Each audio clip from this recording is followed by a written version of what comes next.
Today I'm taking a look at one of the games in Strategy and Tactics number 226, which is titled Middle East Battles, the Sinai Campaigns of 1956 and 1967.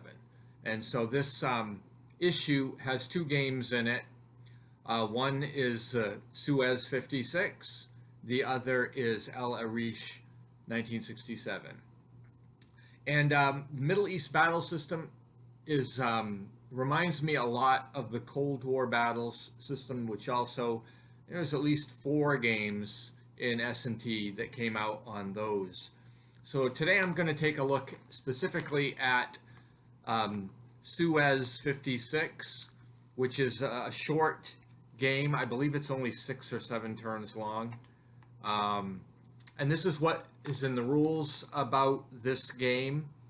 It says Suez 56 simulates the Anglo-French invasion of Egypt at the time of the 1956 Arab-Israeli War. The Anglo-French objectives were to seize the Suez Canal, which the Egyptians had nationalized, and to possibly also overthrow the regime of Nasser.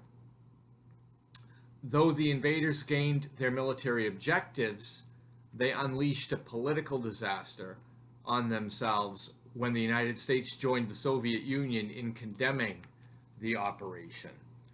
So it's a 6 turn game, I guess, and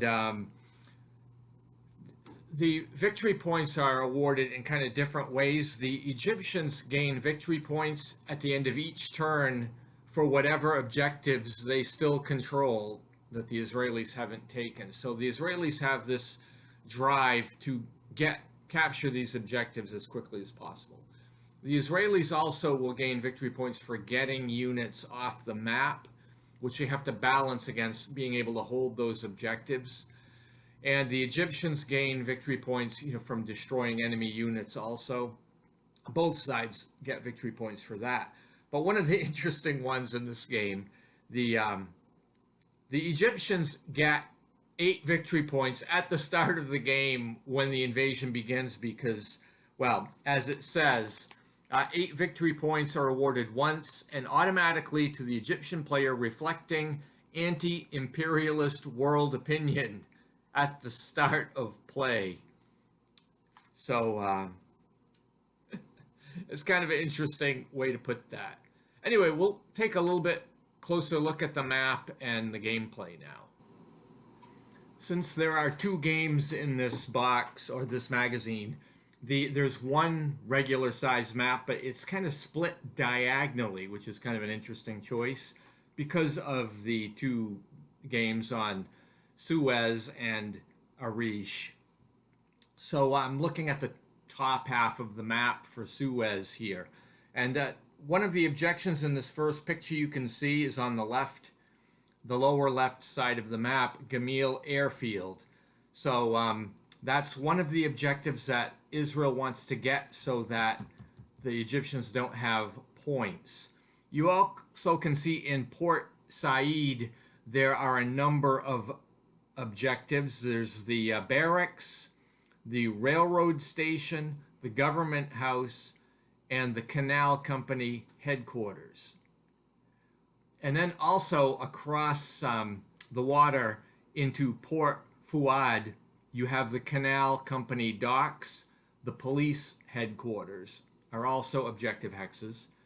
And then headed down into the Suez Canal area, you have the waterworks and the electric power station. And then all the way down the end of the map off the right-hand side, there are objective hexes of the roads that lead off map, symbolizing, going deeper into the territory. So that's pretty much what the French and the Anglo-French forces are going to try to accomplish in this game. So we'll take a look at how this played through. I did take a few pictures of this game. So the game starts with the Anglo-French player turn. So I had paratroopers from the Colonial Paratroop Regiment landing behind Egyptian forces at Port Fuad and also behind the waterworks.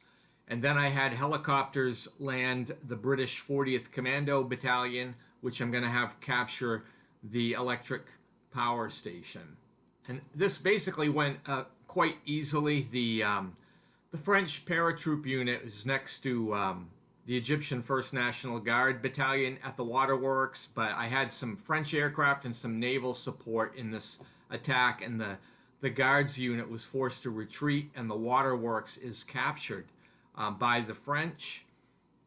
The attack did include a barrage into a city hex, which is not good for public opinion, so that ended up increasing the Egyptian victory points.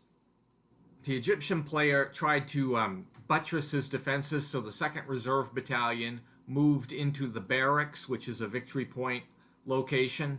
And in Port Said, I had the tank platoon move to the area around the government house, another victory point location. I had the 3rd National Guard go to the Canal Company headquarters location, and the 2nd National Guard Battalion went to the railroad station. And then in Port Fuad, the 4th Infantry Battalion moved to the police station, and the 1st Reserve Battalion is moved into the Canal Company docks. So this is just to protect these objective locations. On turn 2, the French and British continued their attacks to capture these objectives. I did move a couple of units to get ready to exit the map, but in this picture you can see the French paratroopers that capture the police headquarters at Port Fuad. You can still see that the Canal Company docks are defended by Egyptian forces here, which is another objective hex. Also down on the Suez Canal, you can see in this picture that the French, which are blue, French paratroopers regiment there has captured the waterworks, which is an important objective. And then the British 40th Commando Battalion has captured the electric power station, which is another objective. And the 40th Commando is in tan. On turn 3, I was able to have a French paratroop regiment and a British 42nd Special Forces exit the map along the Suez Canal. That gives me 4 victory points for that. And then I had the British helicopter drop the 45th Commando at Gamil Airfield, where it takes possession immediately. Then I had the Egyptian forces, I had the 1st Regiment paratroopers that are at the police station in Port Fuad move to the Canal Company docks, where they want to attack the Egyptian 1st Reserve there. And then the British 40th Special Forces moves away from the electric power station toward Port Said along the Manzala Canal. I don't have a picture of this, but the 1st Colonial Parachute does launch a frontal attack against the Egyptian reserves in the dockyards, and there's some support from the Navy and Air Forces, so the Egyptian troops get victory points due to barraging a city hex, but the 1st Reserve Battalion is eliminated and the docks are captured by the French. The Egyptians bring on some more reinforcements. The 6th National Guard is formed at the Government House in Port Said. The 3rd National Guard unit is moved back on the road into the barracks, and the 2nd Reserve Battalion pulls back into the city area just north of the barracks. There's no sense in fighting the British in the open, so I'm not really launching any major attacks here, but there is some mandatory combat because of adjacency. So the 1st National Guard Battalion and the anti-tank platoon do attack the French 2nd Colonial Parachute Regiment. And I do have some Egyptian coastal defenses providing support fire, but the Anglo-French Navy also uses final protective fire, And this attack is repulsed, and the Egyptians have to fall back to the east. The second combat is in Port Fuad. The 1st Militia Company uses a frontal attack against 1st Colonial Parachute Regiment at the Canal Company docks. And again, there is support fire, but the French Navy doesn't contribute any this time to try to save victory points caused by collateral damage against the city. So regardless, the Egyptian attack is repulsed again, and the militia retreats toward the police headquarters. So at the end of the turn, the victory point totals are in favor, are 28-6. On turn 4, the Anglo-French move 6 armored units into the playing field, and 4 of them are in Port Said. 1 is at Port Fuad and below the barracks. Then I maneuvered the British 40th Special Forces back into Port Said, where it is trying to take out the coastal guns. And in Port Fuad, the 1st Colonial Parachute is moved back into position to attack the Egyptian militia, which is now caught between it and the British A6 unit. Also, I brought in a helicopter unit to move the French commando behind the militia unit at Port Said. During the combat, there was fighting at Port Said, and